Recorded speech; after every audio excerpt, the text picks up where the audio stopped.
మన బాలకృష్ణ అనే MLA Telugu Desam party, Pawan Kalyan అనే ఉప ముఖ్యమంత్రి ఆంధ్రప్రదేశ్లో వాళ్ళ బ్రదర్స్ ఎప్పుడు బెట్టింగ్ యాప్ని ఎండోర్స్ చేయలేదా? ఇన్వెస్టిగేట్ చేయండి.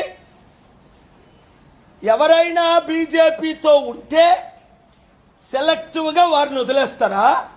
అంటే టీడీపీలో జనసేనలో మీరు కలిస్తే బీజేపీతో మీకు ఈడీ రైడ్లు ఉండవు, సిబిఐ రైడ్లు ఉండవు, ఐటీ రైడ్లు ఉండవు, మీకు పద్మభూషణలు ఇస్తారు, భారతరత్నలు ఇస్తారు, మిమ్మల్ని చాలా క్లీన్గా కాపాడుతారు. ఎంత దౌర్జన్యం, ఎంత అవినీతి ఆకాశాన్ని అంటుకుంది.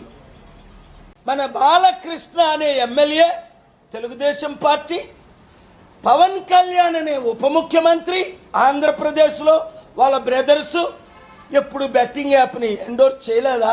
ఇన్వెస్టిగేట్ చేయండి. ఎవరైనా బీజేపీతో ఉంటే సెలెక్టివ్గా వారిని వదిలేస్తారా? అంటే టీడీపీలో జనసేనలో మీరు కలిస్తే బీజేపీతో మీకు ఈడీ రైడ్లు ఉండవు, సిబిఐ రైడ్లు ఉండవు, ఐటీ రైడ్లు ఉండవు, మీకు పద్మభూషణలు ఇస్తారు, భారతరత్నలు ఇస్తారు, మిమ్మల్ని చాలా క్లీన్గా కాపాడుతారు. ఎంత దౌర్జన్యం, ఎంత అవినీతి ఆకాశాన్ని అంటుకుంది.